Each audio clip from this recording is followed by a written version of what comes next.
I've been doing trading for 2 years live now. I had a period on the simulator before, but I had a full 2 years live now.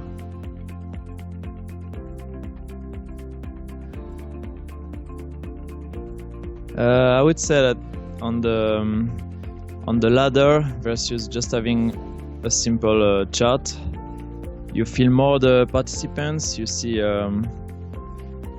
on the charts you can't see who wants to buy, who wants to sell. On the ladder you can't hide yourself. If you want to buy, you have to put your order on the ladder, so automatically you see it, and I feel like it's easier to take the temperature of the market.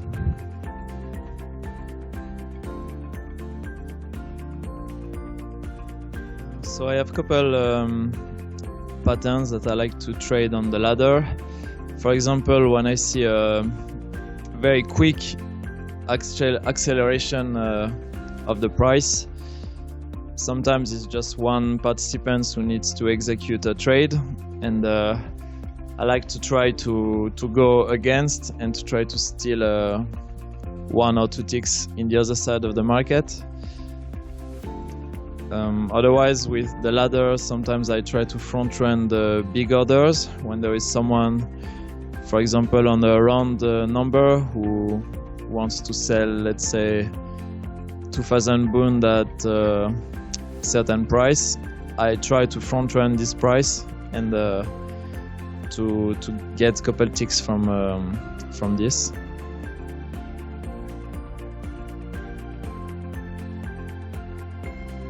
I think to develop your abilities, especially at the beginning, you need to spend a lot of hours in front of the ladders.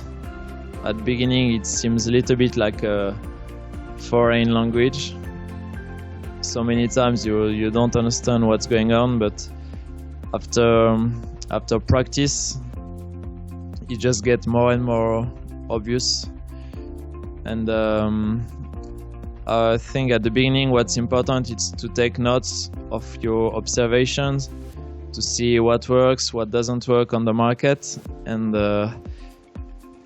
then you need to evolve with the market, because you can see certain habits that take the market for a couple of weeks and then it's gone, and you have another kind of another type of market playing.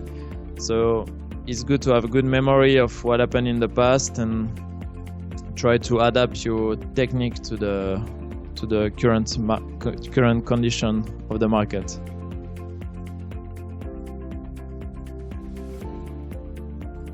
I don't have a special edge. There's not something particular that I execute every day. I try to do a little bit everything. So sometimes it can be just scalping in an area if I expect the market to be quiet, or sometimes if I see, for example, sometimes you can see people reloading the same price again and again.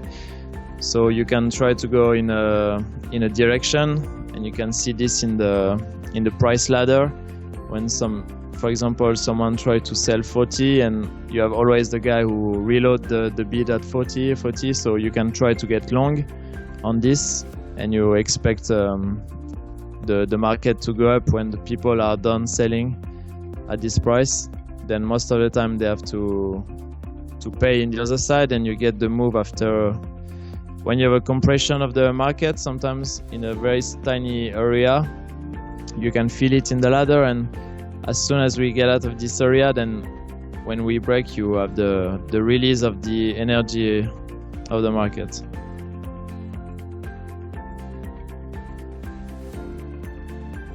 It takes a while to become profitable. At first, when I started in my previous company, we had a training of 3 months, then another period on the simulator, and I would say that after another 3 months on the simulator, I started to be profitable. So I would say it takes about 6 months to become profitable, and then you need I think a little bit more to start to increase your size and to cover your costs, and automatically to make to have your account going up.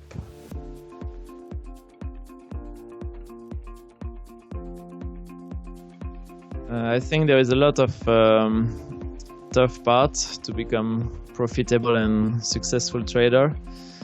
I think you need to like competition, and at least to not be to not give up at the first barriers, because it's very complicated. Even after when you start being profitable, many times you will have a good trend, having many days profitable, and suddenly you can have just one bad event that kills couple days of work sometimes in couple seconds. So sometimes it's tough to go home after such bad days, but you know that it's part of the game, and you have to forget this for the next day and take every day as a new challenge.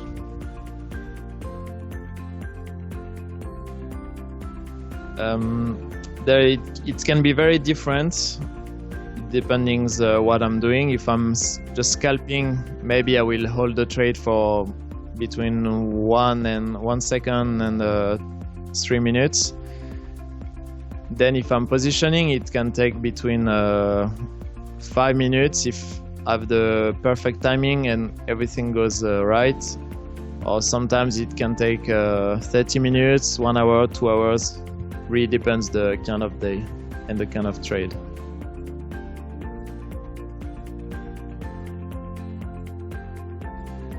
For example, if you have a long position and suddenly you see someone who smashed the price in the other side, that can take me out of the trade, or at least I will cut some of my position.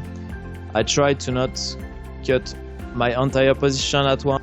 And you look at the market, most of the time you want to take the same position back. So it's better to cut, and then you're more comfortable to adjust the trade.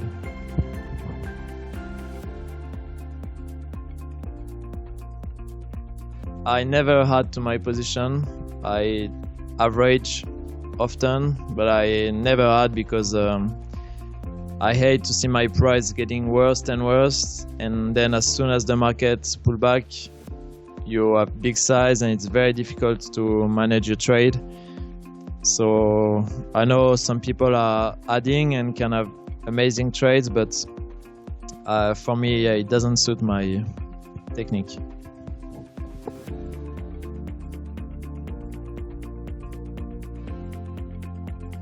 I already tried without charts, because sometimes the chart system just didn't work for 1 day or 2.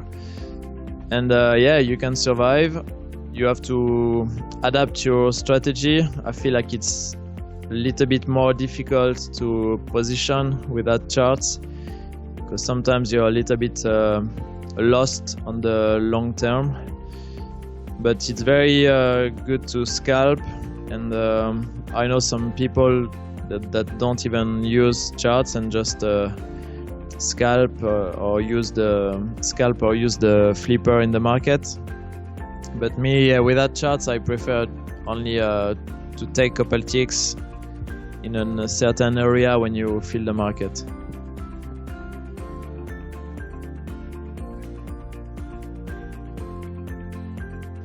I think a very good habit is to, especially at the beginning of your career, is to write the pattern you recognize on the market. And then you need to remember those things when it comes back, because sometimes you can have a certain action on the price ladder and that might be gone for 6 months, and suddenly when it comes back, if you can quickly remember what happened last time and execute the trade, that can be very profitable. So number one habit, I would say observation, and also taking trades, even if it's with two lots, or because so many traders are just watching, and I think when you watch, you don't really learn. It's better to click, and then maybe you're gonna lose, sometimes you're gonna win, but at least you learn, because you feel the pain, you feel the joy, and then you can progress.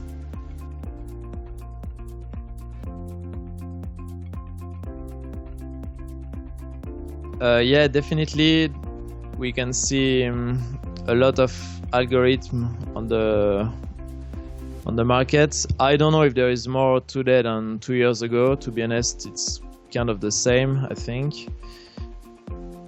There is a massive difference probably if you were trading 10 years ago, and it changed a little bit your trading, but sometimes you can feel when the orders are with the experience. You can feel a little bit when the orders are fake, or when it's a real size that goes through the market. That's why it's important to have the ladder, because you can also see what goes through the market and what is just fake. And yeah, it's something you can't see when you just have the order book and when you don't see the ladder.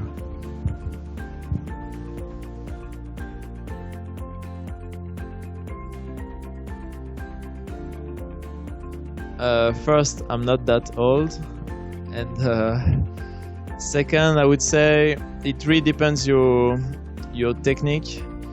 I tend to spend a lot of time in front of the screen because I'm very active on the market. I am almost always in position. Even if it's just 1 or 2 lots, I've always something on the market.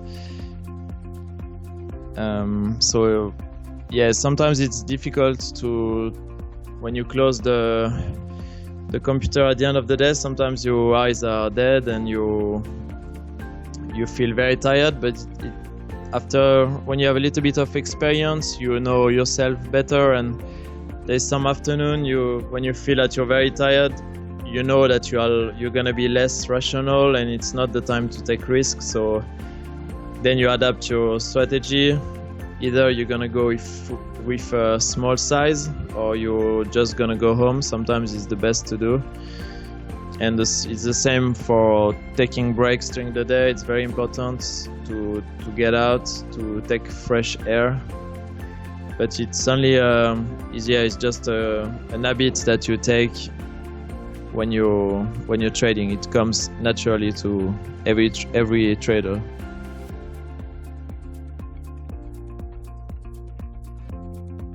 As I said previously, I think to take a lot of notes of your observation at the beginning and try to see simply what works and what doesn't work on the market. It can be different for every trader. I know you can have a better trader that give you exactly strategy and it doesn't work for you. So it's very about finding your strategy to be efficient and to make money consistently.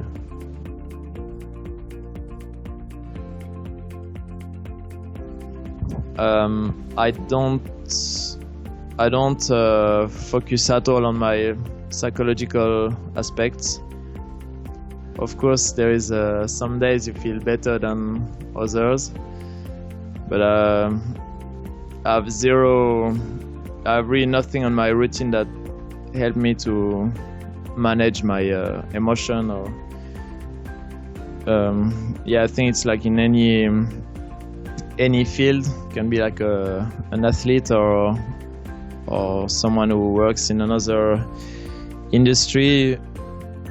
If you have good sleep and I would say kind of healthy life outside, it's probably easier to trade than if you arrive to the office at 7 and you're already completely tired, then it's probably more difficult to trade. But otherwise, I think I'm quite rational even when it goes very wrong. But you only discover that when you have your first very bad trade. And then it's important to stay rational whatever happens, because so many times sometimes you lose just a little bit and it can be a massive disaster, and then you get out of the office and you see this loss completely differently. So of course your emotions are changing a lot when you trade, but it's part of the game. Okay, next. Is your trading edge always evolving, or do you stick to a more strict set of techniques? I think the base of my trading, it's mostly stay the same, but then of course according the conditions, according the events, you have to adapt your strategy to the market, because otherwise if you have something that works in only special conditions, then there is so many times the market change, and if you have 10 losing days in a row, that's a disaster for your account. So you have to change with the market almost I wouldn't say every day, but every week, every month, when you have something. For example, if you have oil that moves the market, then you have to have an eye on that. Or sometimes you will have, it's going to be the summer, so you'll have less liquidity. It makes the market a little bit different. You have to change your technique. Or sometimes we also have special events in the market, like the last day of the month. So it's always a changing game, and you have to evolve to stay in the game and to take the most benefits.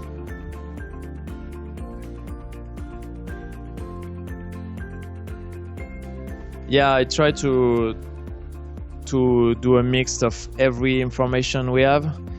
So that can be charts, profile, what I see on the ladder, and I would say that my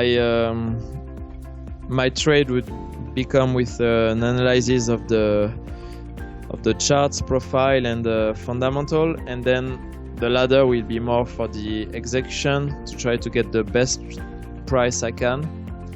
And sometimes I also have specific trades that I execute only because of the ladder, as I said, if there's a big order or stuff like that.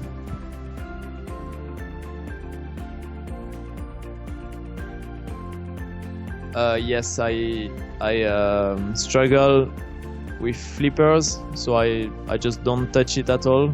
But I know during lunchtime, some people are specialized, or during quiet periods, some people are specialized to play with the flippers, and I have absolutely no idea how it works. So I just when I see stuff like that, I just stay out.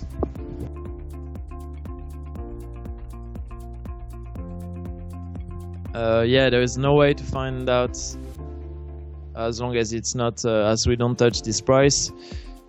But for me, with the experience, I would say that most of the big orders that are away from the market, like far away from the market, they tends to be real, especially on round numbers or on special levels. And for example, at the opposite, if you have a big order that comes in a quiet period without any reason, at only 2 ticks from the current price, it's probably a fake order. So I won't front run stuff like that. I only front run big orders when they are away from the market and you see it. For example, at the open, 10 ticks away from the market, then I will start to put orders to be filled next in the queue when the price goes there.